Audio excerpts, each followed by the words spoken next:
La búsqueda rutinaria de la Guardia Costera se convirtió en una pesadilla cuando abordaron el Emerald Princess, un crucero de lujo que navegaba en silencio con 2000 pasajeros desaparecidos sin dejar rastro. Mesas servidas con comidas a medias, pertenencias personales intactas en los camarotes, todos los botes salvavidas aún asegurados. En las profundidades del tanque de lastre prohibido, rodeados por miles de objetos personales meticulosamente ordenados, descubrieron marcas antiguas, talladas en las paredes de metal. En una tranquila mañana de jueves, la estación de la Guardia Costera de Miami recibió una alerta inusual. El Emerald Princess, uno de los cruceros más lujosos del mundo, no había llegado a su hora programada. No era cualquier embarcación. Era una ciudad flotante que transportaba más de 2000 pasajeros y 800 miembros de la tripulación. Al principio, nadie se alarmó particularmente. Los cruceros ocasionalmente se retrasaban debido al clima o problemas mecánicos. El capitán del puerto intentó protocolos de comunicación estándar, esperando una respuesta rutinaria sobre retrasos, pero la radio permaneció en silencio. Después de múltiples intentos fallidos de establecer contacto, comenzó a crecer la preocupación. La sede de la línea de cruceros tampoco pudo contactar al capitán. El sistema de rastreo automático del barco mostraba que aún se movía, pero a una velocidad significativamente reducida. Navegaba a la deriva en lugar de navegar con propósito. Al anochecer, sin noticias de la embarcación masiva, la Guardia Costera elevó la situación a emergencia. Desplegaron embarcaciones de búsqueda y aeronaves hacia las últimas coordenadas conocidas del Emerald Princess en aguas internacionales. Aproximadamente 170 millas de la costa de Florida. El equipo de búsqueda avistó el barco poco después del amanecer del día siguiente. La embarcación masiva y blanca parecía intacta, flotando pacíficamente en las olas suaves, sin señales de auxilio, sin bengalas de emergencia, sin daños visibles en el casco. El teniente comandante James Harding lideró el equipo de abordaje inicial. Se acercó al gigante silencioso en una embarcación más pequeña de la Guardia Costera. Había manejado numerosas emergencias marítimas en sus 20 años de servicio, pero algo sobre esta situación le erizó la piel. La completa ausencia de actividad humana en una embarcación de pasajeros tan masiva era profundamente inquietante. El equipo de abordaje gritó mientras subían a bordo. Sus voces resonaron por la cubierta vacía. No hubo respuesta. Sin pasajeros, sin miembros de la tripulación en el barco. La embarcación masiva, diseñada para albergar miles, estaba completamente abandonada. Harding organizó su equipo en grupos de búsqueda. Se movieron metódicamente a través de las áreas principales del barco. Lo que encontraron solo profundizó el misterio. En el comedor, las mesas estaban servidas con comidas elaboradas. Porcelana fina mostraba bistecs medio comidos, copas de vino parcialmente consumidas y postres con un solo mordisco. Servilletas dejadas en mesas o pisos como si hubieran sido dejadas caer con prisa. Las sillas estaban empujadas hacia atrás en ángulos extraños, pero no había señal de pánico. Sin mesas volcadas, sin vidrios rotos, parecía como si todos se hubieran levantado en medio de la cena y se hubieran marchado. El equipo continuó su búsqueda a través de los lugares de entretenimiento. Las luces del escenario del teatro aún brillaban sobre un espacio de actuación vacío. En los camarotes de pasajeros encontraron maletas abiertas sobre las camas, ropa colgada en los armarios. Joyas costosas, pasaportes y carteras permanecían intactos. Lo más revelador de todo, cada uno de los botes salvavidas permanecía asegurado en su posición. Cualquier cosa que les hubiera pasado a las 2.800 almas a bordo del Emerald Princess no habían evacuado por medios convencionales. El equipo de búsqueda se dirigió al puente, esperando encontrar respuestas en el centro de comando del barco. El equipo de navegación parecía completamente funcional, pero apagado. Los sistemas de radar estaban operativos pero inactivos. Incluso el sistema de comunicación del barco no mostraba signos de mal funcionamiento. Simplemente había sido apagado. El libro de navegación del barco no proporcionó claridad. La última entrada, hecha a las 10:15 de la noche 3 noches antes, no anotaba nada inusual. Clima despejado, mares calmados, rumbo estable, todos los sistemas normales. No había registro de ninguna emergencia y ninguna llamada de auxilio. El equipo localizó la oficina de seguridad a continuación, esperando que el extenso sistema de cámaras del barco pudiera proporcionar respuestas. Los monitores mostraban solo estática, pero los discos duros que contenían las grabaciones permanecían intactos.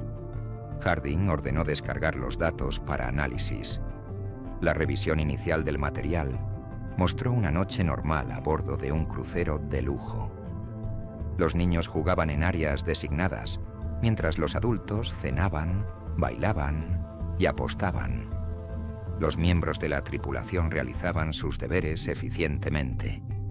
Luego, precisamente a las 2:37 de la mañana, todas las cámaras se oscurecieron simultáneamente. Todas a la vez, como si todo el sistema de vigilancia hubiera sido apagado en un control maestro. La investigación tomó un giro aún más extraño cuando el equipo llegó a los aposentos del capitán.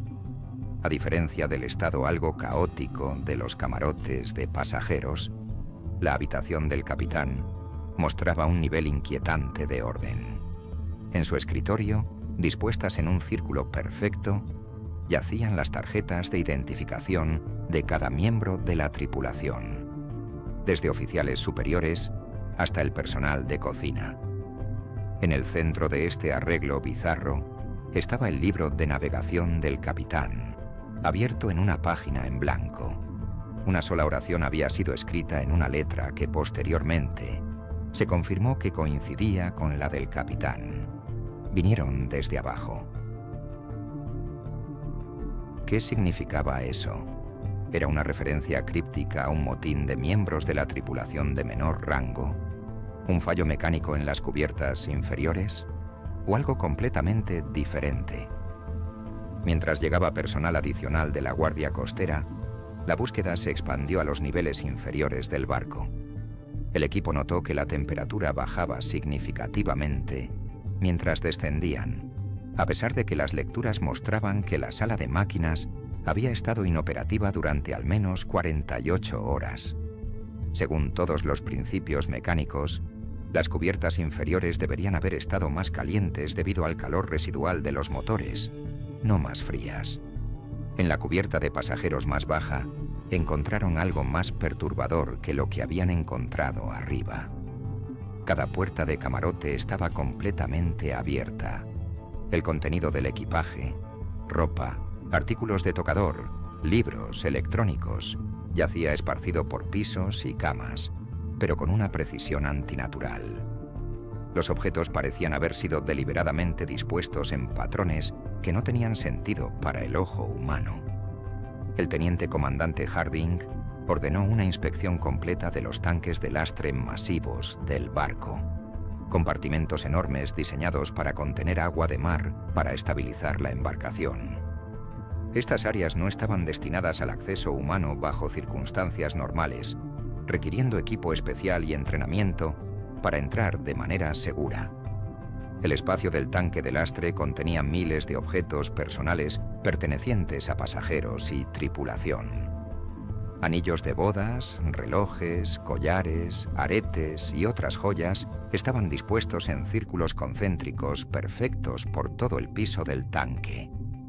En el centro de este arreglo masivo y deliberado yacía el osito de peluche de un niño, completamente seco a pesar de estar en un tanque diseñado para contener agua de mar.